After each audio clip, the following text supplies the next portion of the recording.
Good evening and thanks for joining us. I'm Steve Grant. And I'm Lisa Rose. An Ozarks family wants answers about what happened to their son that left him hospitalized. Early Saturday morning, police found 16-year-old Mace Hutchinson underneath the 65 and Highway F overpass in Ozark. KY3's Sarah Sheffield joined us live to explain why the teenager's parents believe what police did put him in intensive care. This is a story that you'll only see here on KY3. Sarah?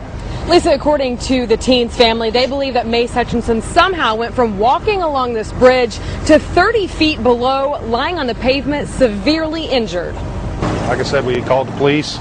My wife was afraid he was going to get ran over or hit. Doug Messersmith and his wife were the last known people to see 16-year-old Mace Hutchinson walking shortly before their phone call to 911. He looked a little agitated, but other than that, he didn't look to be falling down drunk or anything like that. By the time officers arrived, the teen was off the overpass, lying on the shoulder below along Highway 65, with no good explanation as to how he got there. According to the doctors, all injuries are consistent with a fall. And Mace's dad, Don Hutchinson, believes it was just that, a fall, not a jump.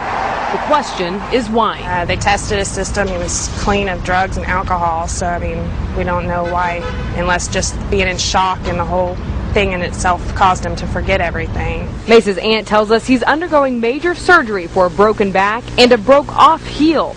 But while he was lying on the ground, she wonders why Ozark police tased him up to 19 times. And I'm not an officer, but I don't see the reason for tasing somebody that's laying there with a broken back.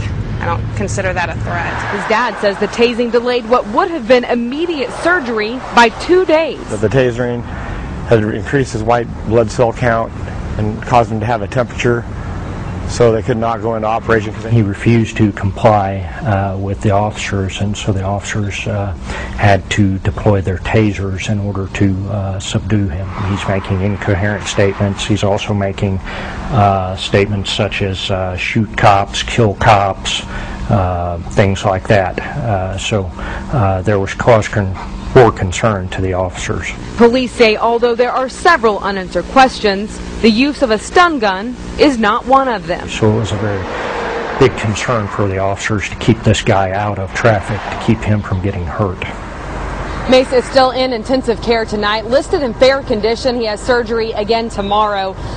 The family, along with the Ozark Police Department, is hoping someone will see the story and come forward with some information.